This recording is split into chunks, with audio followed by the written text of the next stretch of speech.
call the meeting to order. I think everybody's glad to see each other again, sounds like. If it's okay with everyone, Kathy. All right. Thank you all for being flexible. I know we've had to reschedule a few different times, but glad for us to get together tonight and talk about the many things happening in the life of our church. You got the handout that has our vision on it. And you know, we went through a process this last year of coming up with that, a year-long process of conversations and small groups and as a church council. So I'm just going to invite us to read this together. So we'll start with the mission. First Church Enid's mission is to make disciples of Jesus Christ for the transformation of the world. First Church Enid is a blended mosaic of disciples grounded in Scripture with a commitment to making an eternal difference in Enid and the world through worship, study, and service. First Church's Enid's vision is to see, affirm everyone as a beloved child of God, study, offer spiritual growth opportunities that grow, challenge, inspire, and transform all ages and families. Serve, make a difference in our community for the sake of those whom we haven't met yet. Share, communicate the good news in a way that truly is good news for all God's children. And send, develop, and train leaders for the future of the church and the Enid community.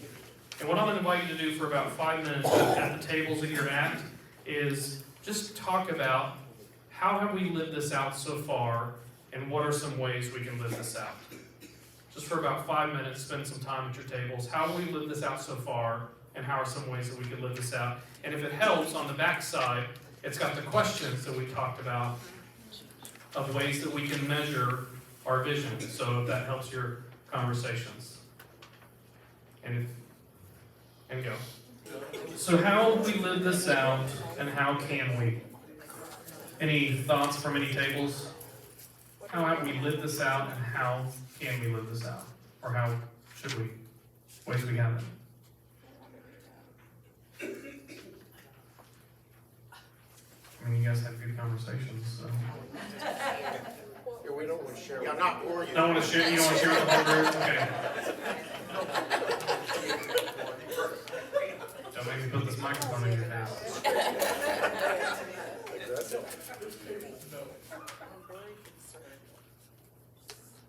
Devin, this is in big-time general terms, okay? And you and I talked about this the other day. We think, or I think, that small groups are extremely powerful. And I'm wondering if we can't be looking at bringing in more small groups that we sponsor, some kinds of things that we might want to do. I have no idea what those topics would be, but we would open them to the community and we would do small groups. Mm-hmm. And right now we're doing financial peace as one of those. Yes. We've got the Wednesday night women's group. We will be doing more, and it'll be sort of, I don't know, in terms of small groups, if you mean like a group that goes on, like perpetually, or like one of the things we're working hard to do is partner with Nathan Oney, who is offering financial peace, and he's going to be doing more down the line. I'll be doing some studies, but yes, the more that we can do. So the plan is to always have sort of every semester to have at least 2 small group studies that we offer on a regular basis. If we want to do more, I'm game. We just need more people to teach them. To step up. To teach them. But so we are doing some kind of partnerships with Nathan, but those are good things to bring up so that everybody kind of knows. So that's something he's doing right now, which I think is a good thing, at least for the families that we've had participating in that. Others.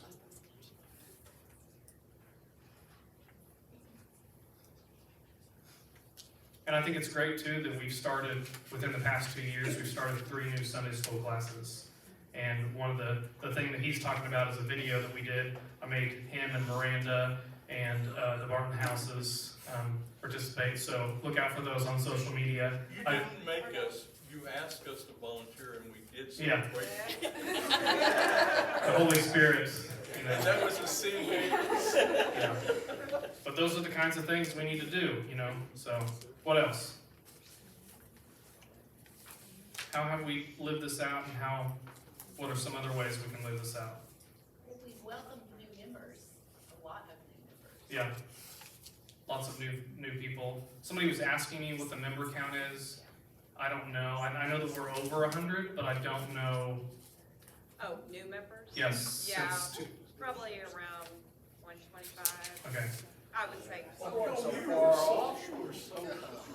So you were so high. Did somebody say 500? Is that what we were going for? And I don't know if you saw. Tonight the number of cars, because the sanctuary was packed for Learning Tree, and which. Yeah, no, it's not it's not our neighbors, yeah. Sorry, guys. It was pretty cool.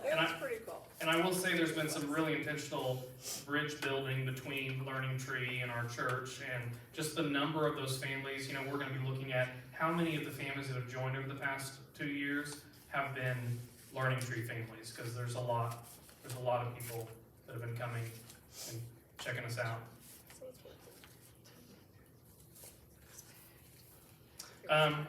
So I just really want to, it's important that we talk about our vision regularly, because vision doesn't have much adhesive.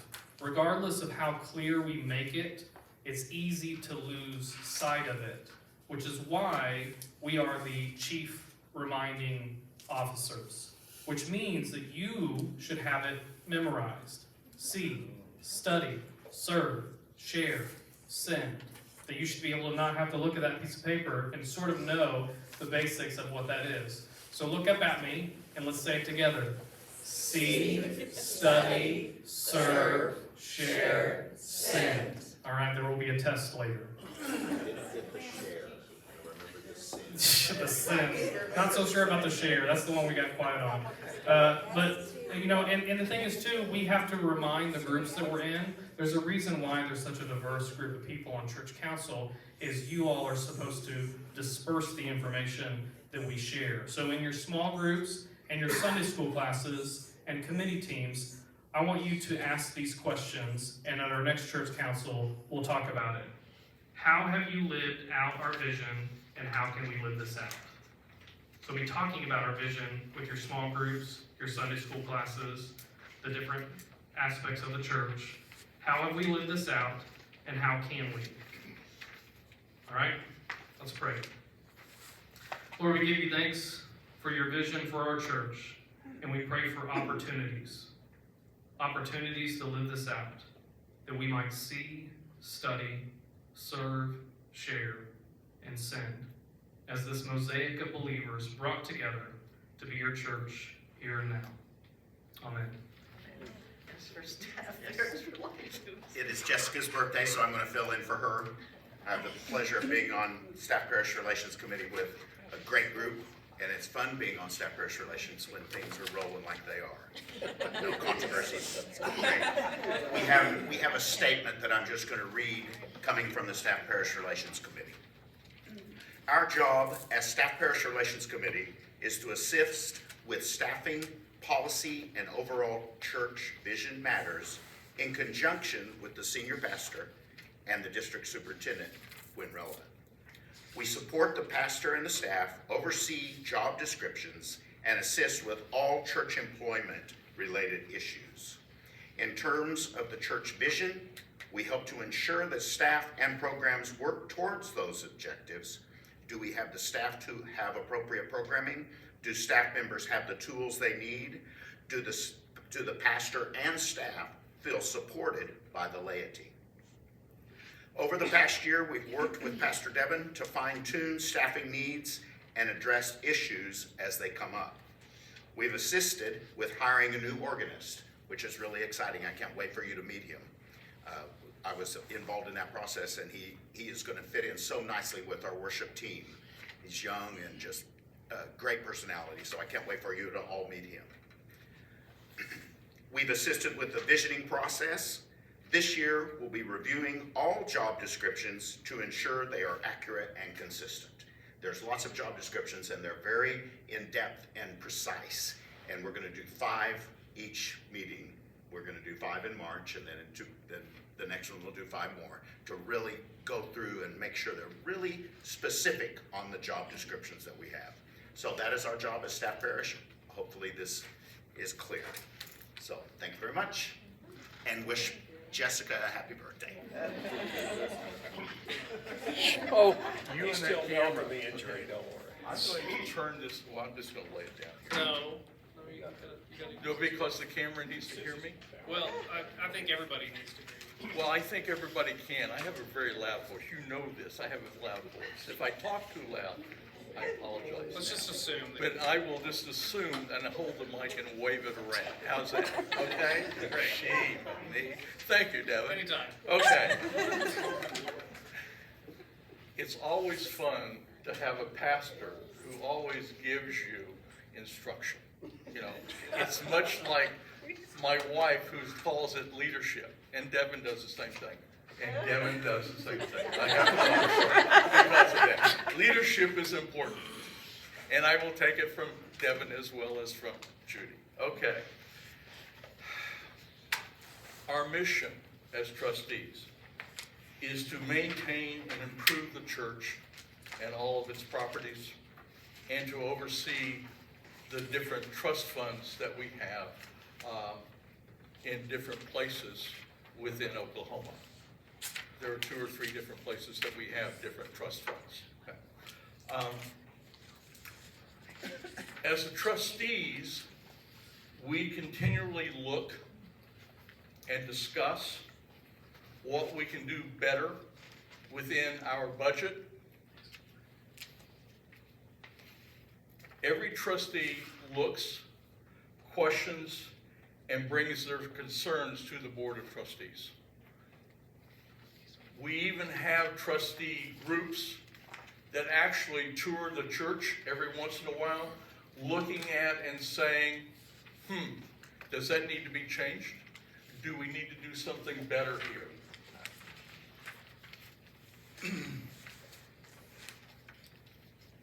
I guess let me stop there just a little side away from my notes.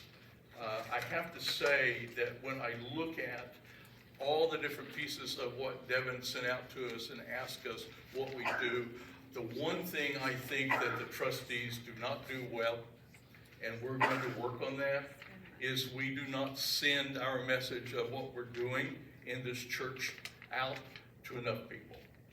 And in fact, one of the things you got a handout here just a little while ago, I would ask all of you, would you take a look at this handout? Take this and spread this to other people within the church. I don't think that anybody really has an idea sometimes of what the trustees actually are doing in the church. We look at this, we talk about it, we fight and bicker sometimes within our group. But we always come up with solutions that I think work really, really well for the church. But we then we actually carry those solutions out, but we don't tell anybody what we've done. And so sometimes things happen and you see them and there's a change, but you have no idea where it came from, except that it just happened. In this last year, the carpet in the Great Hall and in the stairs was replaced. We contracted with a roofing company to replace our roof and our air conditioners.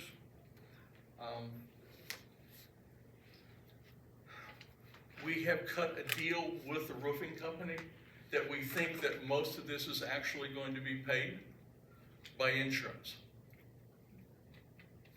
But you'll notice that I said, we think. We don't know that completely for sure until after the roofing is on and they leave and we get a bill that says no charge. We don't know that. And I've been involved off and on enough with construction for many, many years to know that there are always things that, no matter how well you plan, are going to come up, that we as trustees will have to come up with the money to cover those costs. And in fact, one of those things, I don't know if you've noticed, but our parking lots, they're getting a little bit ragged right now. One of the deals that we cut with the roofing company is that they have free use of both of our parking lots to store all of their equipment and all of their machinery. Once that's done, and once the roof is done, and they leave, we're going to have to come up with the monies, and this is a trustee issue. We'll have to come up with the money to put in new parking lots. And we've already been told that we can't just come back and reseal. We've done that too many times. At this point, it's we're gonna have to put in new asphalt. No, we have no idea what that's gonna cost. Nobody's willing to tell us right now. So we're just sort of out there on a limb, hoping that we can cover all those costs. Anyway, the roofing company, by the way, and with everything that's gone through, and by the way, the roofing company is really good, and they helped us walk through with the insurance adjusters on the roof. And as a result of that, most of our air conditioning system is also, or has been replaced right now for the roof, which was a huge cost because a lot of our air conditioning systems were getting, they had gone past their lifetime. Other things that the trustees have done, and again, I have no idea if you've noticed, but we have first aid kits now on every floor for everybody, and we have 3 defib units throughout the building also. Problem, again, sending a message. We have them. They actually are supposed to talk you through the process of defib. Talking to several people that have the same kind of units we have, I found out that just because it talks you through doesn't mean you know what you're doing. And because of that, we're going to need to set up some kind of training program for people within the church for the first aid and for defib. And we're working on that as trustees. In fact, I think that will be in our next meeting that we'll come up with that and how we do it. Right? We've installed new lighting for the flagpoles. We replaced accordion doors in Fellowship Hall. Trustees did not pay for that, okay, but we did install them. Sue, I'm assuming that we did a good job of installing. Okay. I haven't heard you say that we messed that part of it up. Okay, all right. We've installed LED lights on the northwest and northeast corner of Randolph. We've replaced the lights in the sanctuary, chandeliers, and many smaller projects. The other thing that we've done is that we have, as I said earlier, we have actually gone through the church and looked and looked and looked about things that still need to be done. And we have compiled a needs list for the church in terms of things that need to be done. We're working on that list right now to come up with the top 4 to 6 things that we're going to try to do or complete this year. That is in the next trustees meeting that we will discuss those kinds of things.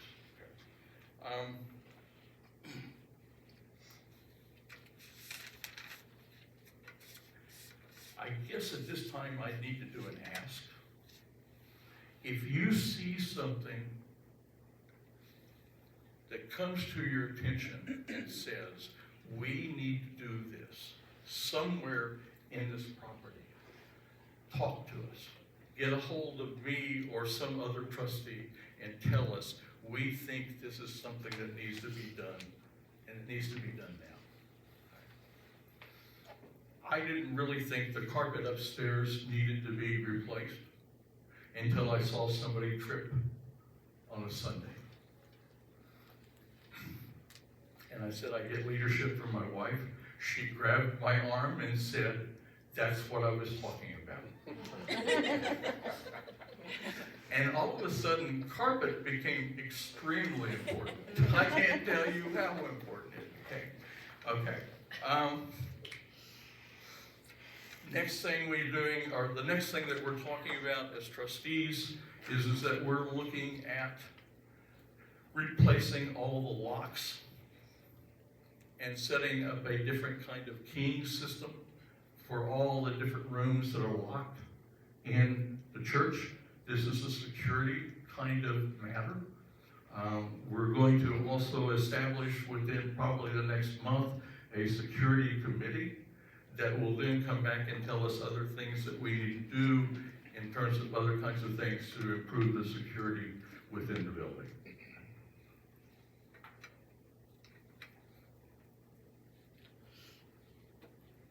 Finally, we are in the process. Well, actually, I said this, I wrote this before this happened.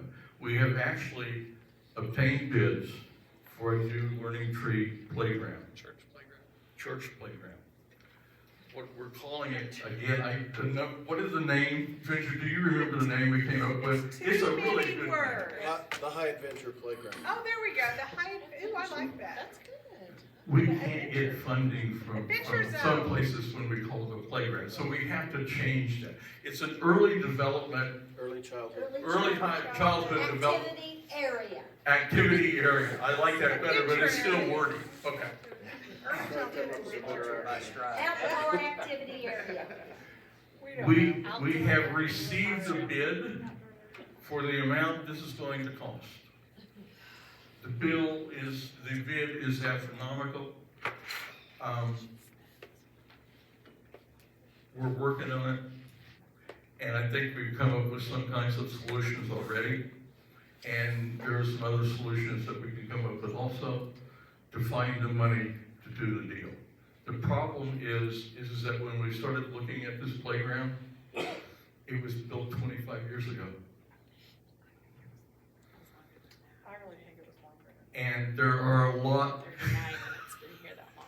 You're 39 and it's been here that long. It's Very long time. Okay. I wasn't around. I think I was in Denver when this was being built. I don't know for sure, but Yeah. it required a complete redo. Everything in there has to be destroyed, and we have to rebuild. And on top of all of that, we have a flooding issue down by the street. And the city of Enid isn't going to help us with our flooding issue. That's our problem, because it floods from the street onto our ground, so it's not their problem, it's ours. So anyway, so there are a lot of things in here in the construction process that have driven up the price, and we have inflation on top of all of that. So we have some problems, but we're working through them. In fact, we're meeting Wednesday at noon to start working on this and figure out how we're going to do it all. So, and with that, I think that's the report from me. All right, so like Bill, I'm going to follow Devin's instructions.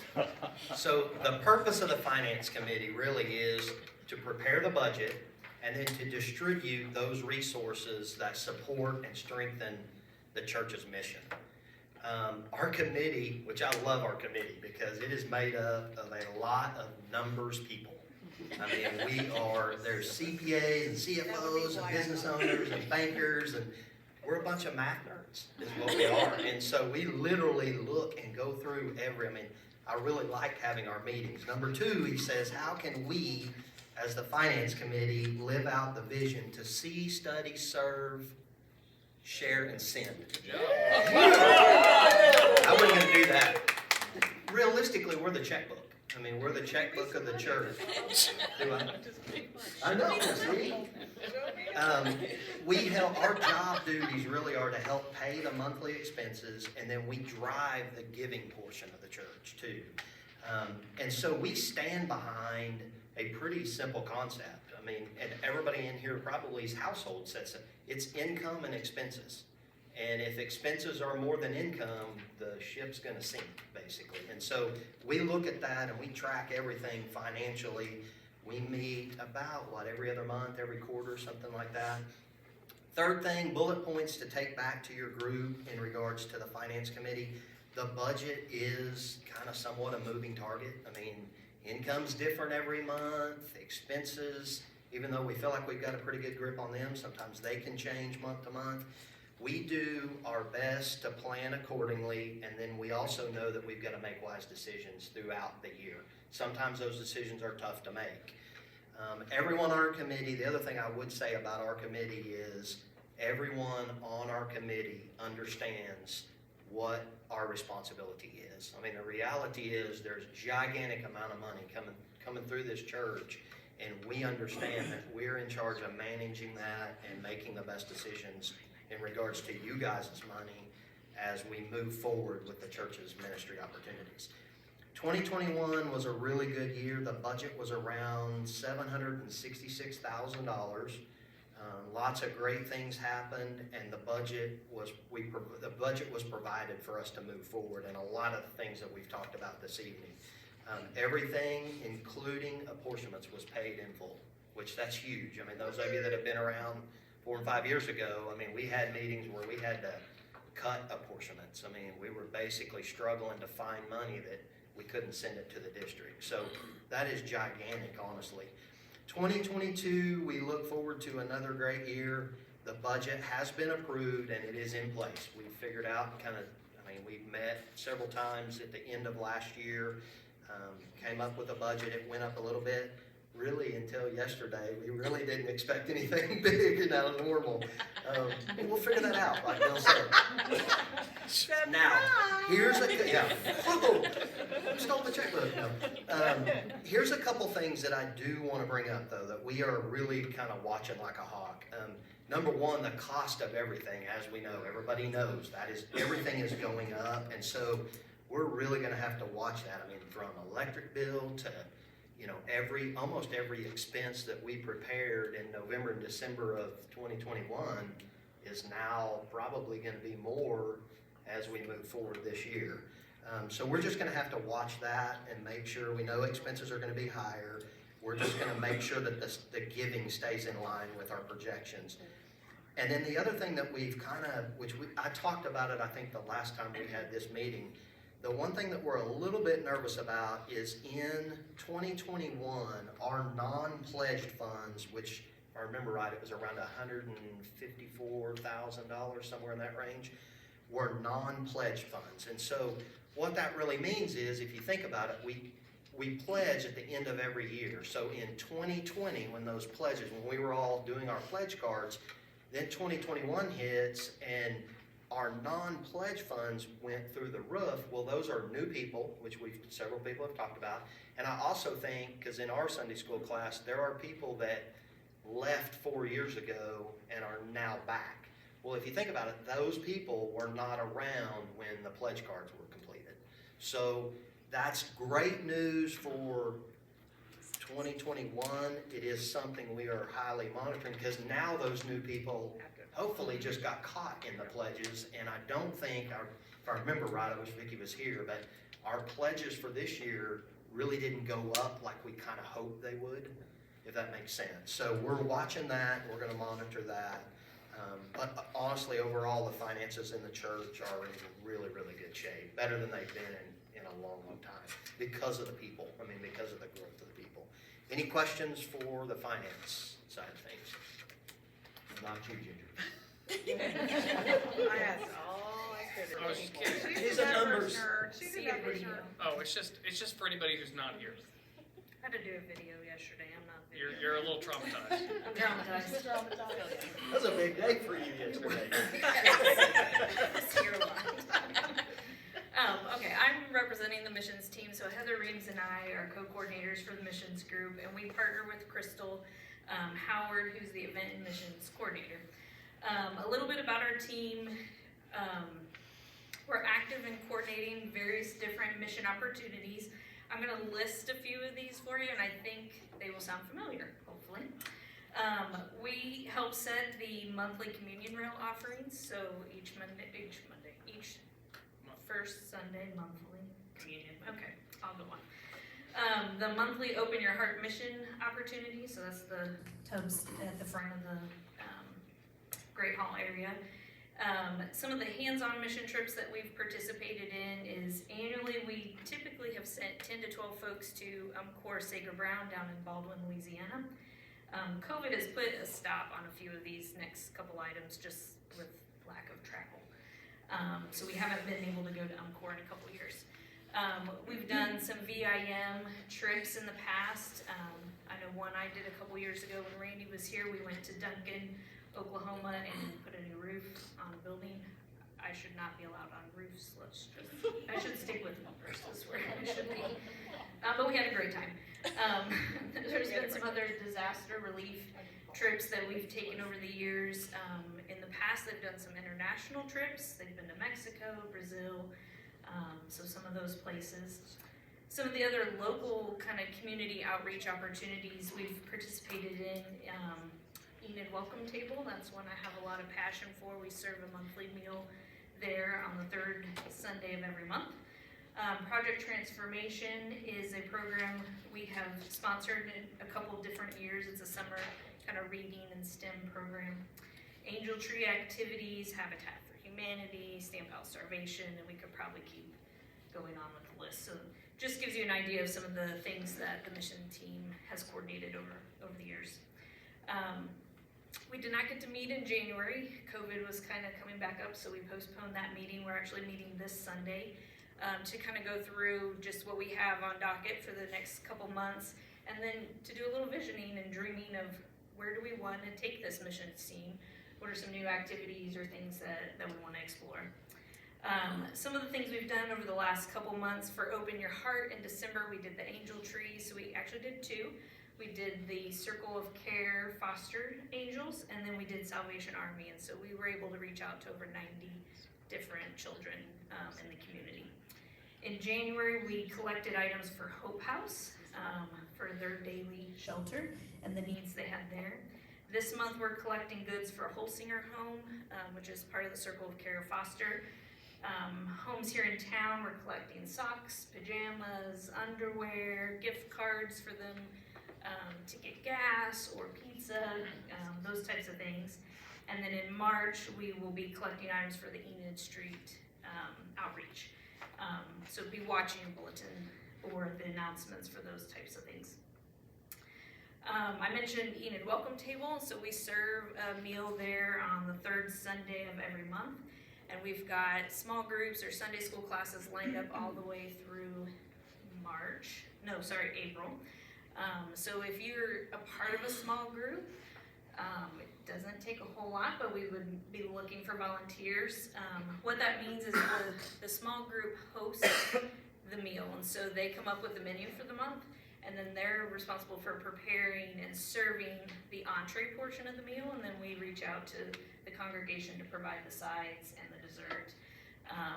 And then we always need extra people to come and help serve. So we're serving in person. It's a restaurant style meal, so think of when you go to a restaurant, there's a server, a waiter at your table, and so that's the role we get to play in serving to the guests that come for dinner.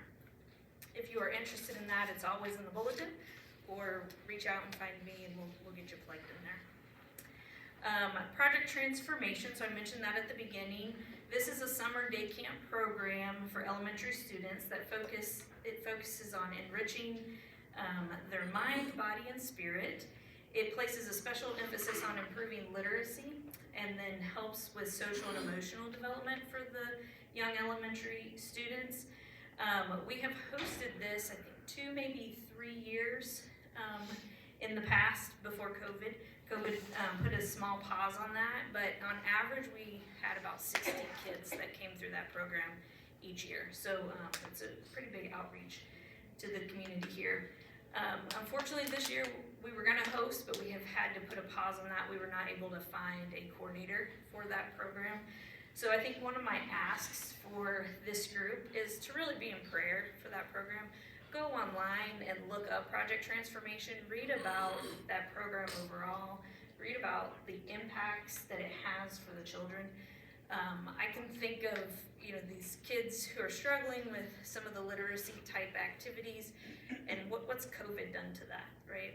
So I think the need is great. So I think we really need to be in prayer, that maybe there's someone in our congregation who rises to your mind and can be the coordinator for that group. I think it's a huge opportunity for us. And I think too, we kind of look at it as an opportunity to partner, if we can get 2 or 3 people where they're not committing their entire summer, because it is 2 months, it's every It's an 8-week morning. program. Yep. But if there's a scenario, that was what we were looking at, but we kind of had to take a step back from that.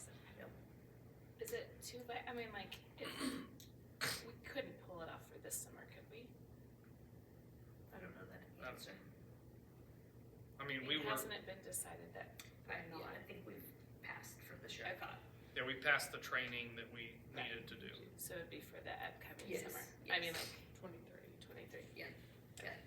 But that's where I think just getting connected to what that program offers and be thinking about who Sure.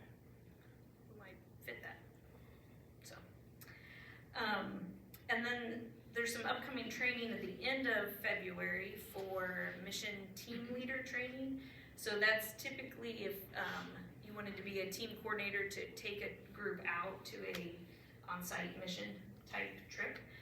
There's some training that the conference offers, so it'll be in Oklahoma at the end of the month. If you're interested or know someone who's interested, I would say connect them with Devin or Heather and I. We can get you the link to register for that.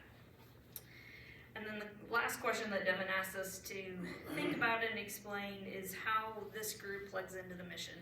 So I'm going to borrow a visual, if you will, from a book I read called Reckless Love by Tom Berlin. And he talks in the beginning of that book, reminding us about Jesus didn't stand still.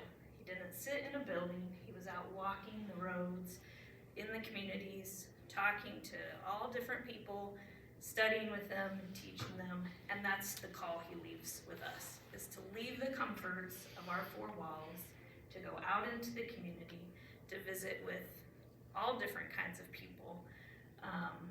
And that, to me, is the challenge that we have as a missions team, is to go out and be like him. Amen.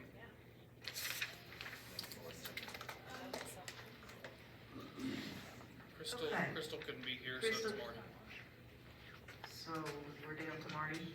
Late leader report, Marty. Crystal can't be here. What, last basketball game of the season or something? Basketball. Yeah.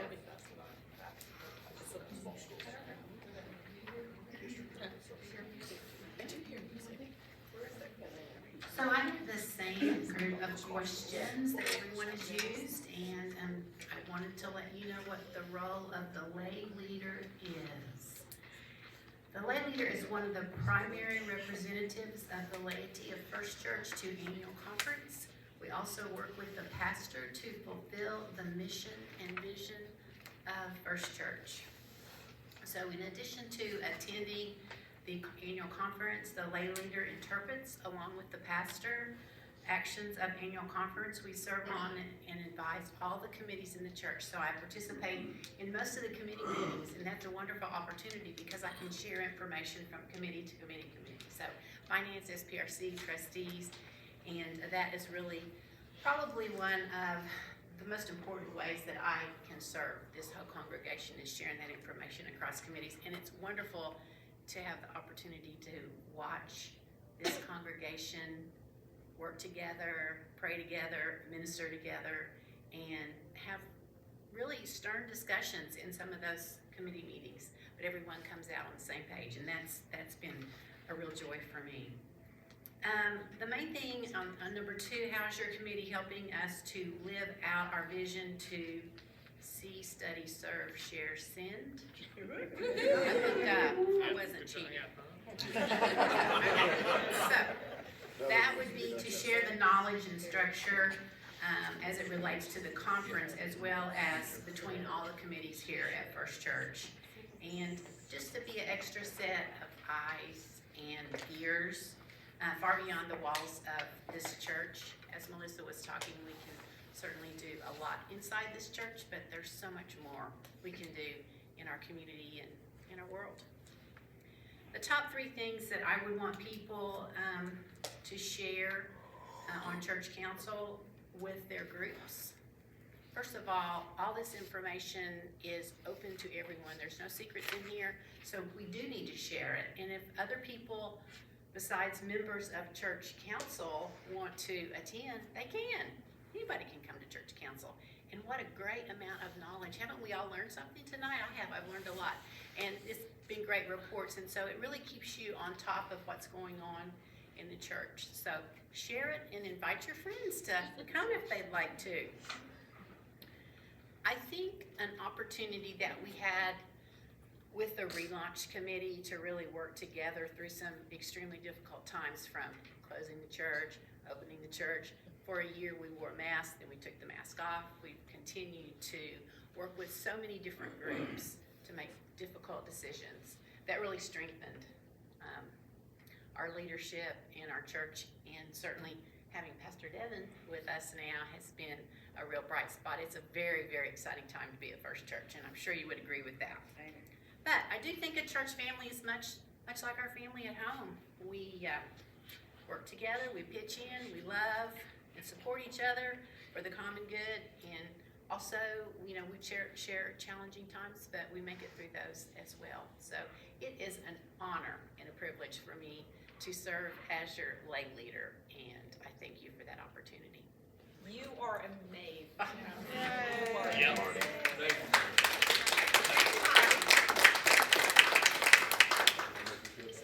So I hope and pray that as a congregation that we will continue to strive to live into our vision to Study, serve, share, and send.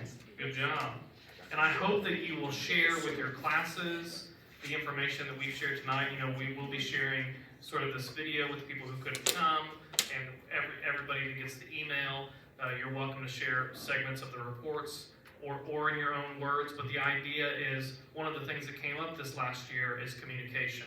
Being able to communicating regularly. That's not on me, that's on us. So if people don't know, then it's our fault.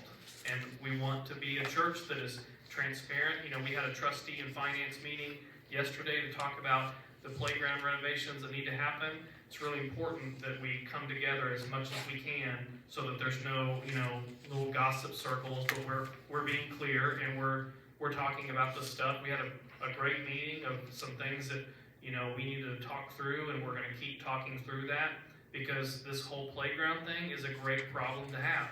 We need to update the playground. We have an expanding learning tree program. Our church just keeps accepting new people into the church, and it's a great opportunity for people passing by to wonder what in the world is going on. They're getting a new roof, they're working on this playground. All of these things are happening, from the trustees to the finance to SBRC to missions. There's just so many things to be excited about. So I would ask that you keep the staff in your prayers, that you let them know how much you appreciate them when you see them. And we've been developing goals and talking about what we're doing long-term. Again, some really cool collaborations with Nathan Oney at New Hope and trying to bridge, opportunities there. One thing that we are going to be doing at the beginning of March, that's an opportunity for us to serve as a church, and I'm going to be passing this around so you can sign up. March 5th, Saturday, March 5th, our church is hosting a district event. It's an opportunity to serve, but also to send, to train up leaders. This is not something just for pastors, it's something for everybody. There will be some workshops on missions, local and long distance. There'll also be some workshops on what it means to be on a committee, trustees, finance, church council, all of those things. Our UMW group has graciously agreed to serve a meal, but there will they need some help. They're gonna prepare the meal, but they need some servers. So there's some blank spots there to help serve at certain times. There's also some blank spots to greet people or help with registration.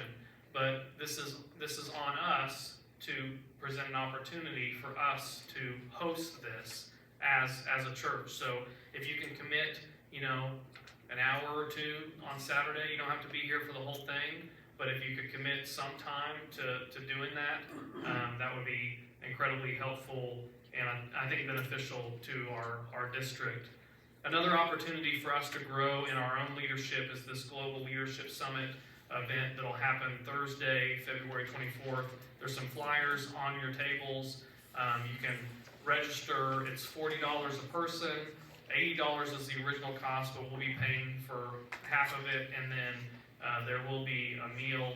It'll be a 3-hour program, and there's a Craig Rochelle, a pastor there. There's some other leaders, so it's business people. It's not necessarily a church thing, although it is related to church, but it's an opportunity. You can look at it as a continued ed opportunity if you like, if you want to come and join us for that. But again, just so many opportunities. It's a great time to be part of this church and to learn and to grow.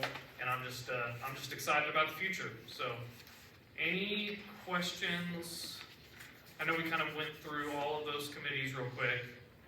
Are there any questions that somebody had for anybody? Up as you go through the sanctuary, I didn't bring them down because we brought them out for Learning Tree, but you'll find the renderings of the playground, what the architect has done. So, and we'll be talking about how we're going to go about making sure that happens. We have a letter ready to send out. Well, I think I want to say too that, we talk a lot about Learning Tree, but I have a vision to be able to use it for children of our church as well. Right. All the way from, the really cool thing about this new playground is we can take our babies out there. It's got the surface that is like a solid, squishy surface. Right now, we can't take under 2 probably out there because it's rocks and they're going to stick them up in every surf, so they can't go outside. So, yes, Learning Tree will benefit from it greatly, but our church children will benefit from it as well. So. Yeah, and that's why I jokingly said, let's not call it the Learning Tree Playground, because Learning Tree will benefit, but everybody benefits from this. Well, I thought it was an important point last night when you said when you first took over the program, how many children were there in the program? 53. 53. Now there's about 150. Somewhere. And that playground, DHS has rules that guide everything they do. And only 25 children can be out there, but not very young ones either. So I just thought that was an important point to share from last night. But I think that's the same for our church children to be able to go out there and just do some things from Sunday school and whatever we do, all of our activities in the summer. Well, you can't, that's a good point. I mean, Bible study, or Bible school, that can, if it is enlarged, that can be your rec area where there's recreation. room and you don't have to worry about balls And going going into in the street. and Yeah. stuff like that. Crossing the street. Very good. Alrighty, down here, new business, any new business? Anybody wants to bring up? All right, well, I have a prayer for adjournment, if that's okay with everyone. God, who calls men and women to follow, enlarge our vision of you.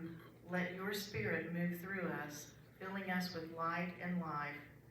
Make us clear channels of your love and grace that we might serve you in serving others. Jesus, the light of the world, goes with us. Amen. Amen.